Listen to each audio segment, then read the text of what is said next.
Hi, magandang umaga or magandang araw sa inyong lahat. Ako si Bingo Espinosa, isang profesor ng multimedia sa University of the Philippines, Universidad ng Pilipinas, Open University. So, bukas na universidad.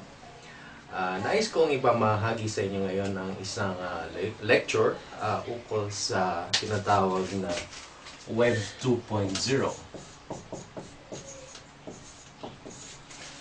Ano ba yung Web 2.0 na yan? Nung naumpisa yung web sa Amerika at sa Europa nung mga 1993 hanggang 1995, nagkaroon ng tinatawag na dot-com boom. Maraming nagsulputan na mga portal, mga website na sabi, ito na yung susunod na malaking bagay, the next big thing.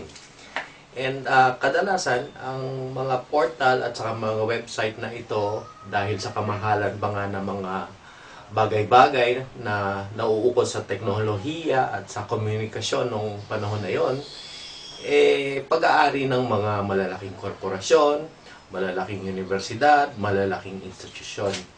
So, ang nangyari lang is kung ano man yung ginagawa nila sa negosyo, bago mag-web, bago magka-internet, pinasok nila or inilagay nila sa internet. Nilagay nila sa web. So, ang mga kasali nun ay yung mga malalaking player o malalaking institution at mga korporasyon pa rin. Yung mga maliliit, yung mga NGO, yung mga individual o mga personal na mga manunulat, mga videographer, mga artist, hindi kasali doon sa tinatawag na Web 1. Okay, doon sa unang web. So, itong Web 1 na to, maraming nag-akala na ito na yung magdudulot sa malalaking korporasyon ng panibagong yaman, kumbaga.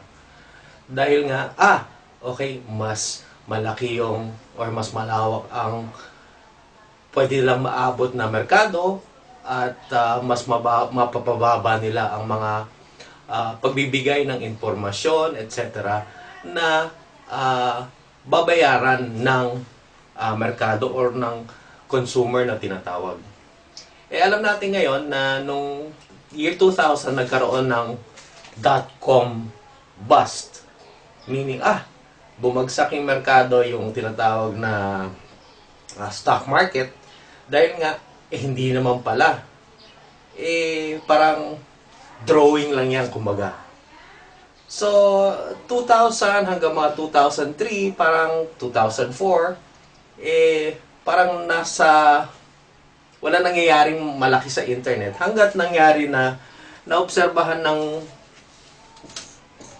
dalawang tao, si Tim O'Reilly at saka si Dale Doherty na, sandali, merong mga kumpanya na nag-survive doon sa dot-com bust.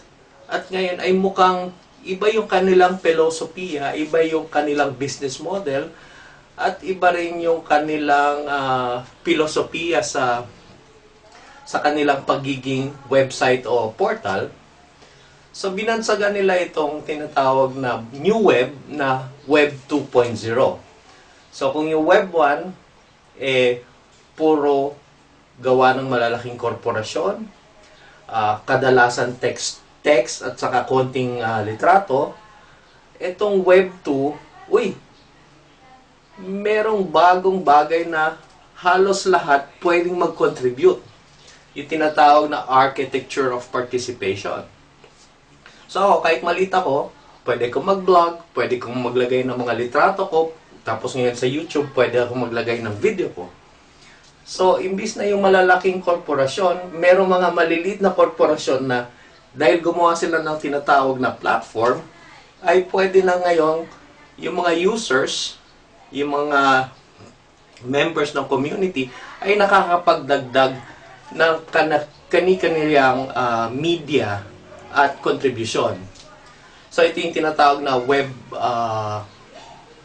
philosophy sa Web 2.0, yung architecture of participation at saka yung users add value. Meron ditong software, meron ditong website, pwede kayong maglagay,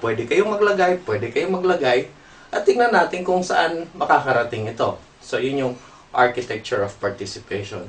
So, bukod sa hindi na lang textual at saka litrato ngayon, ngayon, meron na nga yung tinatawag na blog, tapos ngayon meron ng podcast, yung audio na recording, tapos ngayon meron pang video. So, doon nagkaiba ngayon yung Web 1 sa Web 2. Okay, ngayon, kumbaga mas democratic. Halos lahat pwede. Basta maganda yung internet connection mo, basta creative ka, may idea ka, at saka meron kang gustong ipamahagi o i-share. So, yan ang basically nangyayari ngayon doon sa tinatawag na Web 2.0.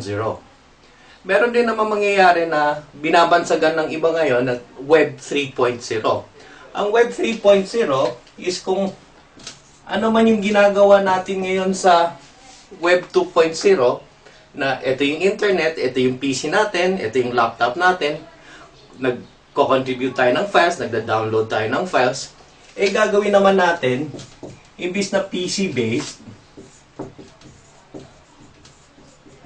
ay mangyayari na mobile.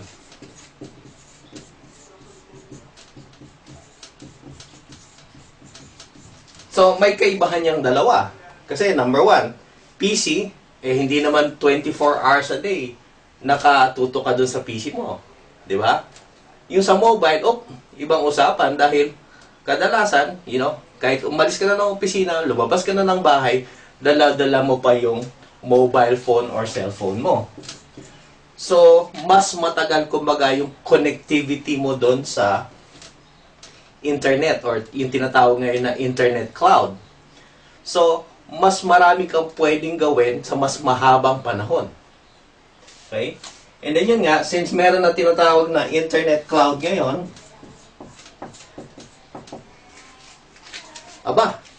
yung data ko, wala na akong pakialam kung saan nakastore yan. Basta pumunta ako sa Davao, pumunta ako sa Cebu, pumunta ako sa Maynila, pumunta ako sa Antipolo, makukuha ko yung data ko or ma-access ko yung data ko. Okay? Dahil nasa cloud na siya. So, for those of you na gustong maintindihan to, yung tinatawag na Google, yung search engine na alam natin, ang pagkakilala natin search engine, sila at saka yung tinatawag na Amazon ang nangunguna dun sa tinatawag na cloud computing.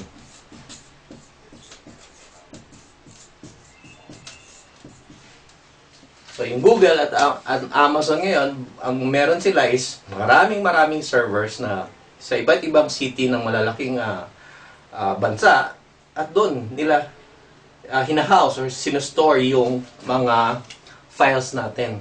Tapos nagre-replicate yan, etc. Depende dun sa pattern ng usage ng user. So, kung tayo sa Pilipinas, kung 90% of us are based in the Philippines anyway, siguro ang cloud computing natin, ang servers natin, may isa sa Makati, may isa sa Cebu, may isa sa Mindanao, yun na yung cloud infrastructure natin. Tapos ginagamit na lang yung connectivity ng cellphone.